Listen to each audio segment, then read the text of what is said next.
우리 주님 감사합니다. 그 생명 내어주시기까지 우리를 사랑하신 주님, 그 사랑 가지고 이제 세상 가운데 나아가서 주의 사랑 증거하는 하나님의 사명자들이 다 되게 하여 주시옵소서. 이 시간 말씀을 통해서 결단하는 마음 갖기 원합니다. 성령님 오셔서 우리를 도와주셔서 우리가 다른 것을 바라보는 것이 아니라 오직 길이요 진리요 생명 되신 우리 예수님만을 바라보고 진리의 길로 행하는 우리 모두가 되게 하여 주시옵소서. 예수 그리스도의 이름으로 감사하며 기도드리옵나이다. 아멘. 생명을 버리면서까지 나를 사랑한 당신,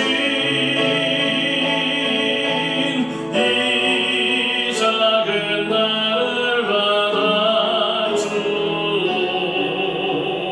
나도 사랑하오.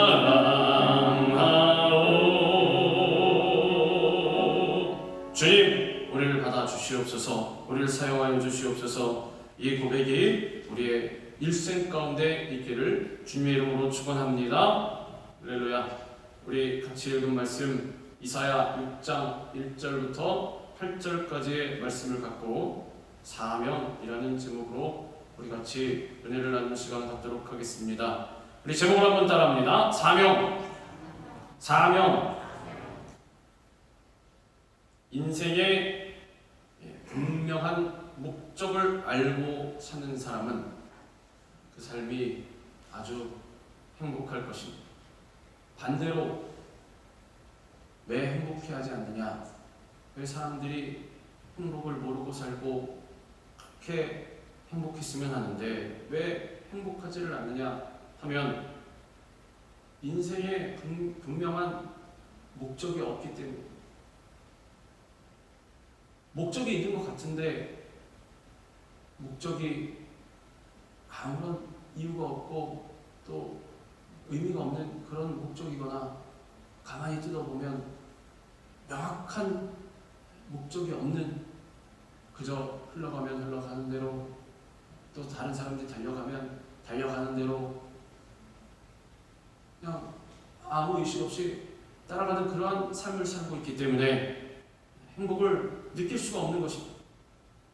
인생이라는 것은 하나님의 부르심에 확신을 갖고 나를 통해 이 땅에서 이루고자 하는 하나님의 목적을 알고 우리에게 주신 그 사명을 깨달아서 그 목적대로 사명대로 살 때 진정으로 행복을 느낄 수가 있고 우리의 존재 가치가 있게 되는 것입니다.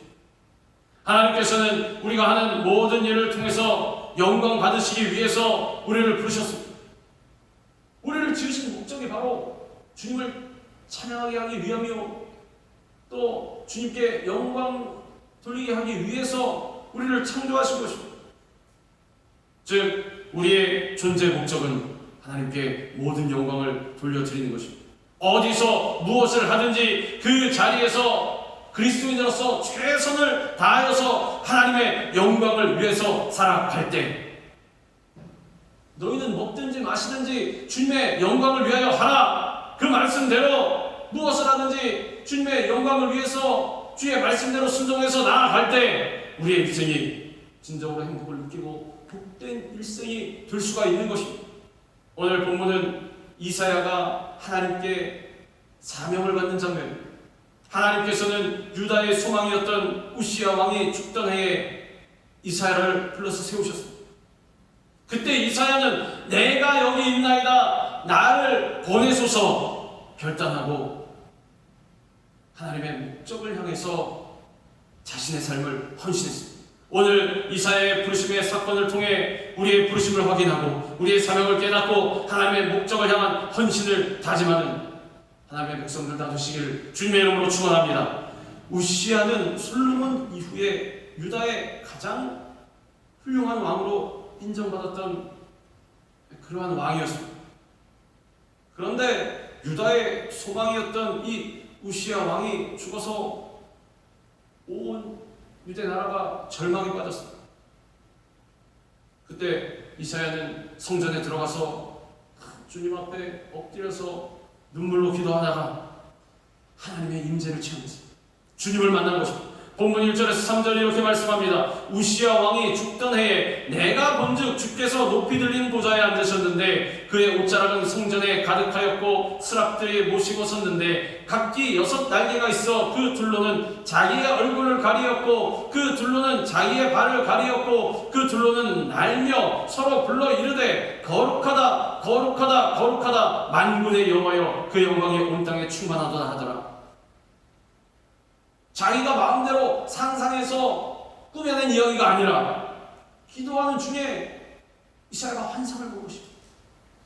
주님의 보좌 앞에서 사람들이 주님을 모시고 또 날면서 뛰면서 주님을 찬양하고 주님 앞에 영광 돌리는 그러한 장면을 이사야가 본 것입니다. 이와 같이 환상을 통해서 성전에 가득한 하나님의 영광을 체험한 이사야는 유다를 통치하는 진정한 왕은 우시야가 아니라 살아계신 하나님이심을 깨달았습니다. 인간이 소망이 될 수가 없고 아무리 일을 잘하고 똑똑하고 훌륭하게 보이고 현명한 것 같아도 진정한 소망, 우리의 진정한 힘과 능력이 되시는 분은 우리 하나님밖에 없고 이사야는 환상을 통해서 깨닫게 된 것입니다. 기도하는 중에 진정한 왕이신 하나님을 만난 것입니다. 우리도 그런 실수할 때가 많이 있습니다.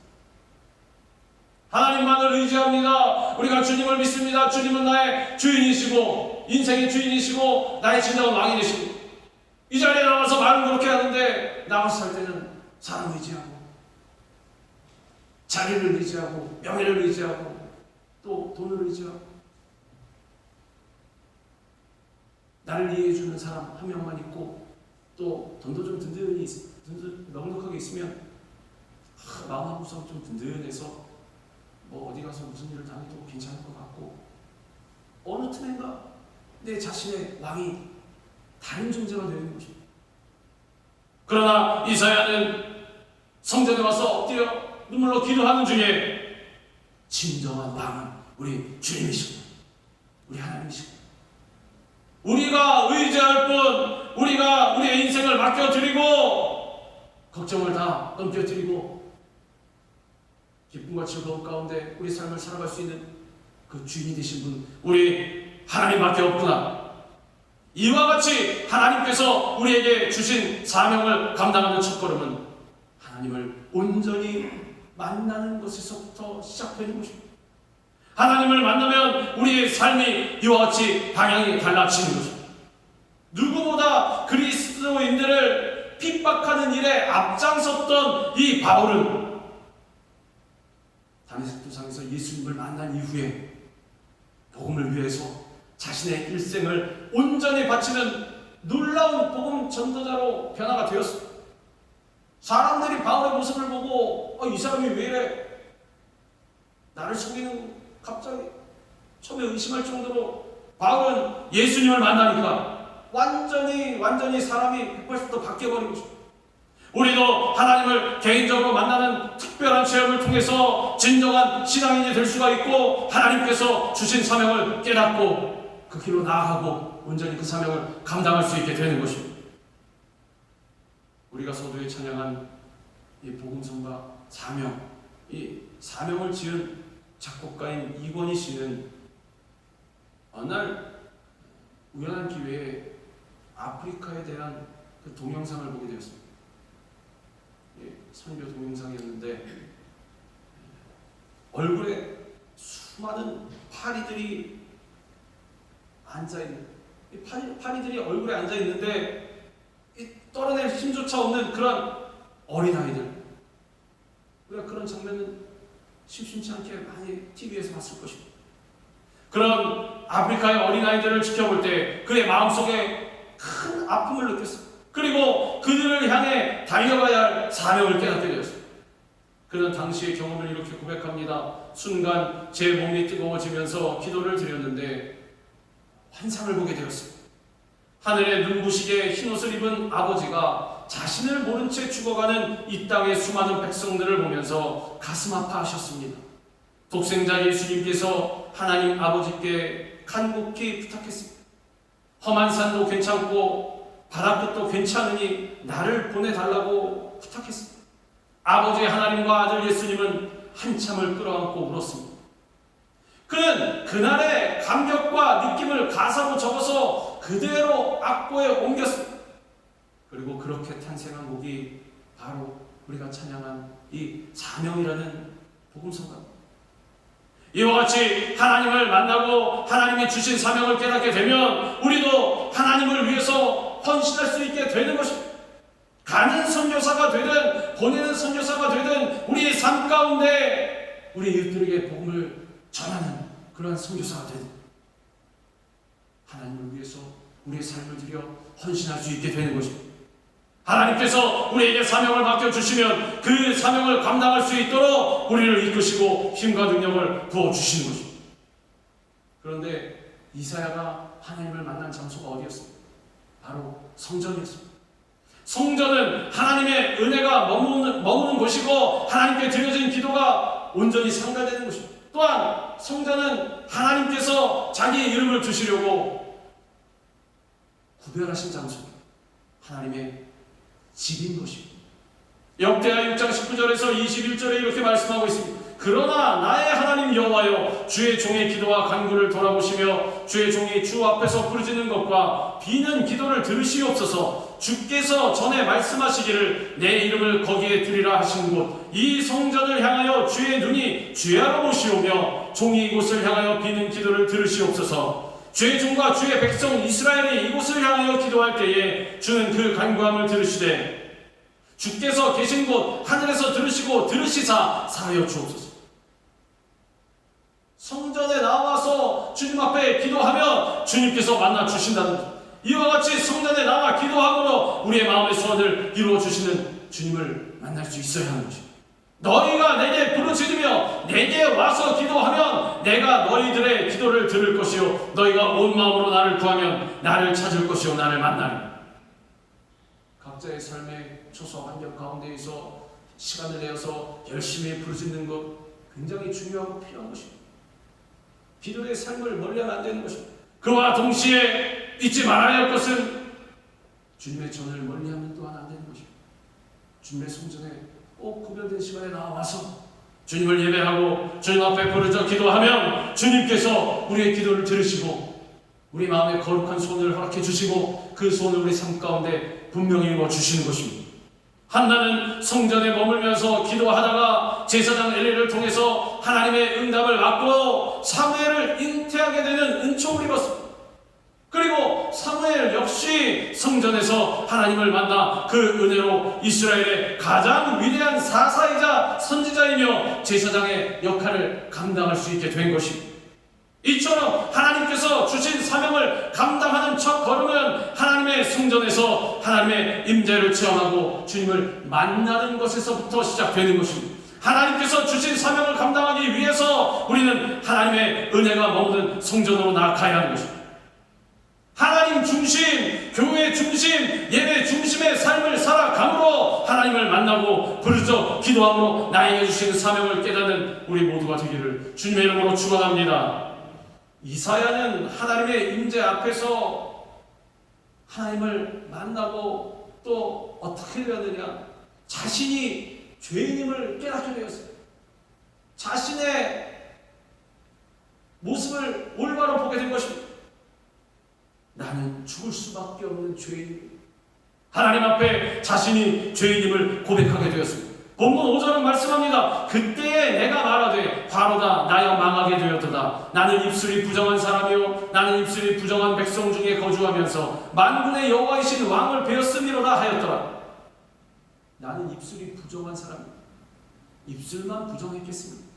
이것이 상징하는 것은 나는 죽을 수밖에 없는 죄인이라는 것입니다. 바로다 나여 망하게 되었도다. 왜? 나는 죄인인데 죄인인 사람이 만군의 여호와이신 왕을 배웠기 때문에. 죄인의 모습으로 우리 하나님을 보게 되면 어떻게 됩니까? 죽는 것입니다. 그래서 이사야는 나는 죄인인데, 나는 더러운 죄인인데 어찌하여 주님을 만났을까?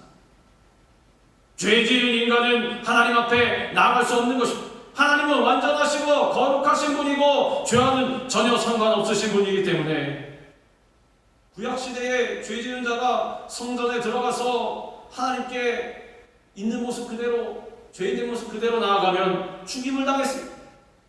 지금도 죄인이 그대로 하나님께 나아가면, 죄가 있는 상태로 주님 앞에 나아가면 자기 죄로 인해 죽을 수밖에 없는 것입니다.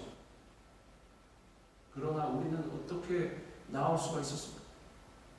갈보리 십자가에서 우리의 죄를 대속하신 우리 예수님을 만나면 모든 죄를 용서받아서 우리가 죽지 않고 하나님 앞에 나아갈 수 있게 되는 것입니다. 그래서 우리가 예수님을 만나면 교만하던 모습이 깨어지고, 주님 나는 죄인입니다, 주님 나는 아무것도 아닙니다, 겸손한 모습으로 죄를 자복하고 고백할 수 있게 되는 것입니다.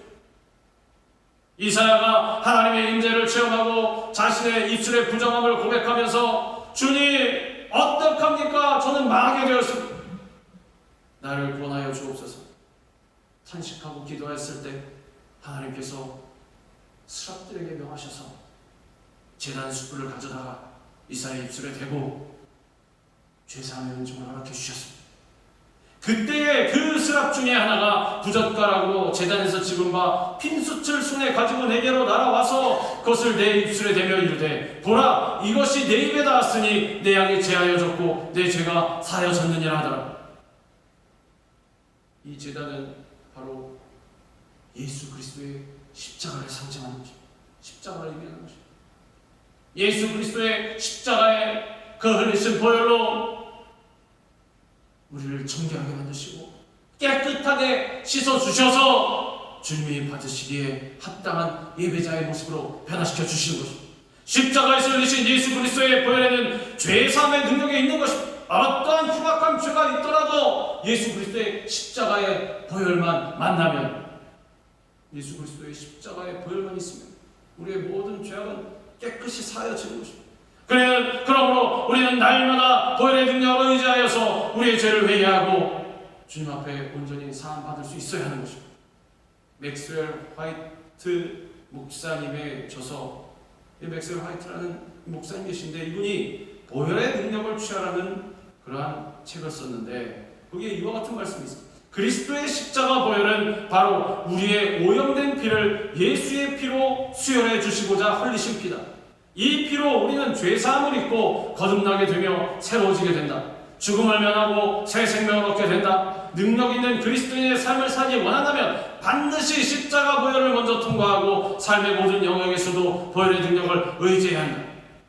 우리가 부르는 찬양 중에 보혈을 지나 하나님 아버지의 품으로 달려간다는 그러한 찬양이 있지 않습니까? 예수 그리스도의 십자가의 보혈을 통과해야만이 주님 앞에 나아갈 수 있고 삶의 모든 영역에서도 정결함보다 승리하는 삶을 살 수 있게 되는 것입니다. 다윗은 우리아의 아내였던 밧세바를 빼앗고 충성스러운 보였던 그 우리아를 죽여버리고 하나님 앞에 씻을 수 없는 죄를 지었습니다. 아주 요즘 말로 따져도 흉악한 죄를 지은 것입니다. 그러나 그가 하나님 앞에 통회하고 눈물로 자복하니까 하나님께서 다윗을 용서해 주셨습니다. 하나님이여 주의 인자를 따라 내게 은혜를 베푸시며 주의 많은 구휼을 따라 내 죄악을 지워주소서. 나를 주 앞에서 쫓아내지 마시며 주의 성령을 내게서 거두지 마소서. 아무도 본 사람이 없겠지. 입 싹 닫고 모르는 척, 난 아닌 척 가증스럽게 돌아가는 것이 아니라 주님 앞에 겸손하게 엎드려서 눈물로 침상을 적셨어. 주님께서 나를 멀리하시면 이 죄악 때문에 내가 주님과 동행하지 못하면 저는 살아도 산 인생이 아닙니다. 왕이 치면 다 벗어버리고 주님 앞에 나와서 눈물로 회개할 것입니다. 이와 같이 우리가 죄를 지었을 때 자복하고 구원의 능력으로 의지해서 회개하면 하나님께서 성령의 불로 우리 안에 더러운 죄를 태우고 정결하게 만드셔서 진정한 사명의 길을 걸어갈 수 있는 믿음의 용사가 되게 만들어 주시는 것입니다. 그러므로 성령을 받지 못한 사람들은 이와 같이 깊은 은혜를 체험하지 못하는 것입니다. 부르짖어 기도함으로 성령의 불을 받아 예수님의 보혈로 말미암아 죄와 싸워 승리하는, 그래서 주의 사명을 온전히 감당하는 믿음의 용사들 나되시기를 주님의 이름으로 축원합니다. 이와 같이 이사야가 성전에서 기도하다가 하나님을 만나고 또 자신이 아주 흉악한 죄인임을 깨달으니까 용서받고 어떻게 됐느냐? 이사야는 그를 부르시는 하나님의 음성을 듣게 되었습니다. 본문 8절은 말씀합니다. 내가 또 주의 목소리를 들으니 주께서 이르시되 내가 누구를 보내며 누가 우리를 위하여 갈고 하시니 그때에 내가 이르되 내가 여기 있나이다 나를 보내소서 하였더니, 저는 아무리 열심히 기도하고 신앙생활해도 아무 소리도 안 들리던데요. 아무 음성도 안 들리던데요. 마음 가운데 성령님께서 허락하시는 레마의 음성이 있을 것입니다. 오늘 말씀대로 전제가 있는데 그것은 무엇이냐? 주님 앞에 나와서 내 죄를 철저히 회개해야 합니다. 엎드려서 눈물로 매일같이 기도하고, 왜냐하면 주님께서 쉬지 말고 기도하라, 쉬면서 기도하라, 네 할 거 다 하고 기도해라 말씀하신 것이 아니라 쉬지 말고 기도하라, 기도의 호흡을 끊어뜨리지 말아라. 우리가 육신의 호흡을 하듯이 굳이 불식간에도 호흡을 안 하면 죽듯이 기도의 호흡이 없으면 죽는다는 것입니다. 영적으로 죽게 된다는 것입니다. 그러나 우리가 쉬지 않고 기도하는, 무릎 꿇고 날마다 우리 죄를 회개하고 눈물로 주님 앞에 나아가면 주님께서 우리에게 말씀을 들려주시는 것입니다. 음성을 들려주시는 것입니다. 당시 유다 백성들은 하나님 앞에 불의한 삶을 살고 있었습니다. 그들의 신앙은 왔다 갔다, 주일만 되면 습관적으로 왔다 갔다 하는 그런 형식적인 신앙이요. 양심은 어떻게 되어 있었느냐? 돌과 같이 굳어져 있었습니다. 선한 마음, 주님의 마음을 품고 있으면, 주의 말씀으로 말미암아 변화되어 있으면 이렇게 양심이 굳어질 수가 없는데, 이제는 죄악에 대해서 불감증이 생긴 것입니다. 거짓말도 좀 하고 도둑질도 좀 하고 남이 가는 대로 세상으로도 좀 같이 따라서 달려가고 욕도 좀 하고, 그래도 아무런 거리낌이 없는 그러한 양심을 갖고 있었던 것입니다. 우상 숭배로 인한 종교적인 타락과 도덕적인 타락은 아주 상상을 초월할 정도로 있습니다. 어떻게 그리스도인들이 저렇게 신앙생활을 하고 살아갈 수가 있을까? 그리고 유다의 죄를 향한 하나님의 심판이 점점 임박해지고 있었습니다. 그러나 우리 사랑의 하나님, 좋으신 하나님께서는 이 유다가 자기 죄로 인해서 영원히 멸망당하는 것을 원치 않으셨습니다. 왜냐하면 가슴이 아픈 자식들이기 때문에. 하나님께서는 멸망의 길로 치닫고 있는 이 유다 백성에게 죄에서 돌이킬 것을 나아가서 경고할 사람을 찾고 계셨습니다. 이때 이사야는 망설임 없이 주님, 내가 여기 있나이다, 나를 보내소서.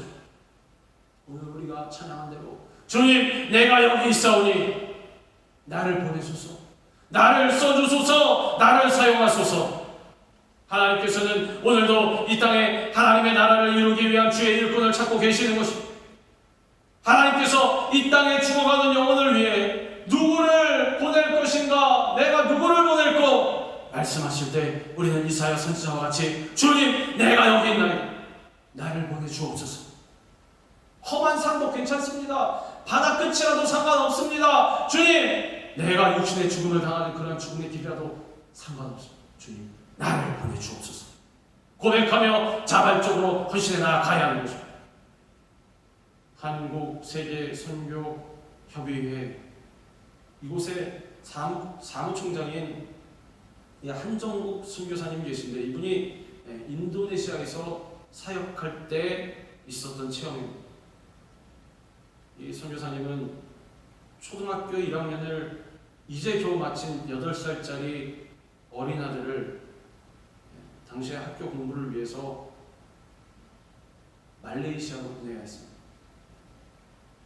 하지만 자신은 선교 사역 때문에 인도네시아를 떠날 수가 없어서 뜻하지 않게 어린 아들과 떨어져서 살아야 했다고 합니다.